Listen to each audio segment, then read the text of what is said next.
Ya, semua ini terlihat menyenangkan. Tapi tahukah kalian bagaimana cerita persiapan dan perjalanan kami hingga menuju tempat ini?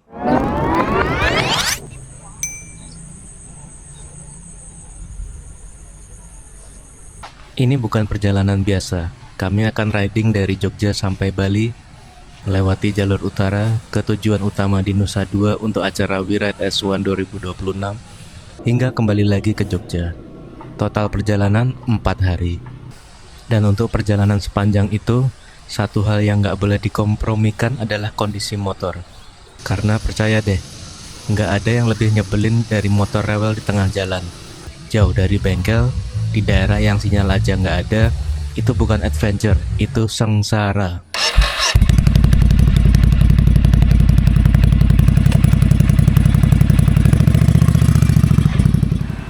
Jadi beberapa hari sebelum berangkat, si Garfield ini aku bawa buat pemeriksaan menyeluruh.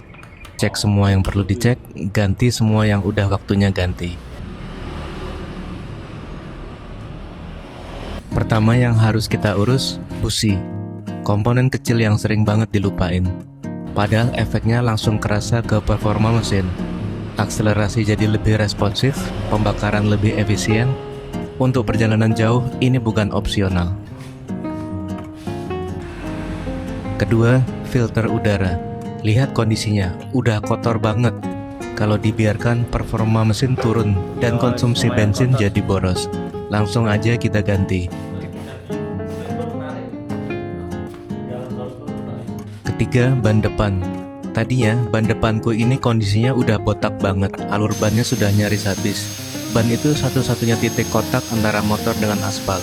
Kalau ini nggak beres, semua yang lain nggak ada artinya. Jadi nggak ada tawar-menawar, harus ganti.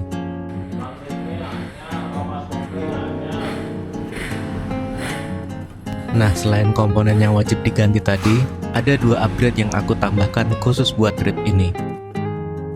Kalau kalian pernah nonton review videoku tentang Scrambler 62 ini, pasti kalian tahu komponen apa yang bakal aku upgrade. Yang pertama, lampu tembak tambahan. Lampu standar Scrambler itu jujur aja cukup buat harian di dalam kota. Tapi bayangkan riding malam hari di jalur sepi, minim penerangan jalan dan jarak pandang terbatas. Di situasi itu lampu standar bukan cukup, itu darurat. Jadi kita tambahkan sorot ekstra di depan. Yang kedua, busa jok. Jok standar Scrambler itu keras. Mungkin Ducati memang mendesainnya seperti itu, pelit akan busanya. Tapi buat riding sehari-hari dengan total ratusan kilometer, pantat itu aset bro, harus dijaga. Busa tambahan ini kecil investasinya, tapi dampaknya luar biasa buat kenyamanan jangka panjang.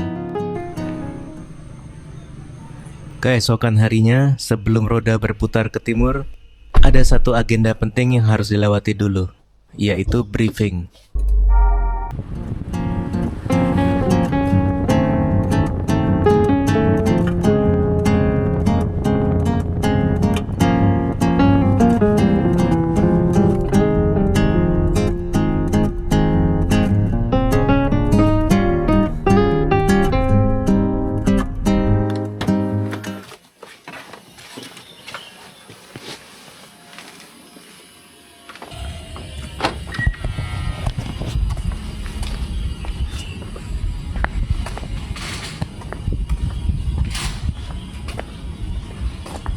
Mantap.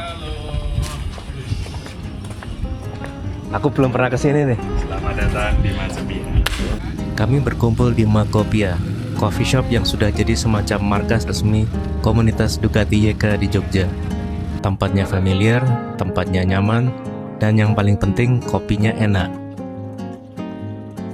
Oh, nek nganggo anu kan iso 30 detik. Disinilah briefing dimulai, rute harian, titik-titik istirahat, estimasi waktu tempuh, pembagian posisi di dalam konvoi, semua dibahas bersama sebelum kami benar-benar jalan. Tambah meneh jam-jam 09.00 tekan ndi. Karena touring bareng komunitas itu bukan cuma soal riding, ini soal koordinasi. Kita nggak cuma tanggung jawab atas diri sendiri, tapi juga atas orang-orang yang ada di kanan kiri dan depan belakang kita di jalan. Aku Warung yo sik ada dak rono sik mending sisan ngono, mlebu pom bensin sik, isi weteng lagi langsung gas. Oh iya iya. iya. Jadi sing rampung Isi bensin, isi bensin sama langsung mangan. Wis.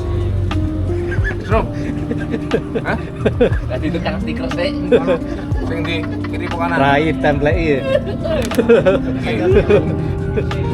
Ini.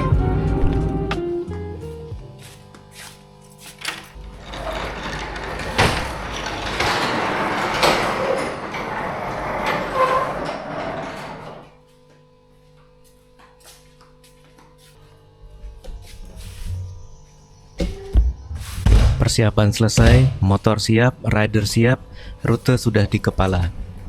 Besok kami akan berangkat. Dan kalau kalian penasaran gimana perjalanannya, stay tune di episode berikutnya. Karena ini baru awal dari cerita yang panjang.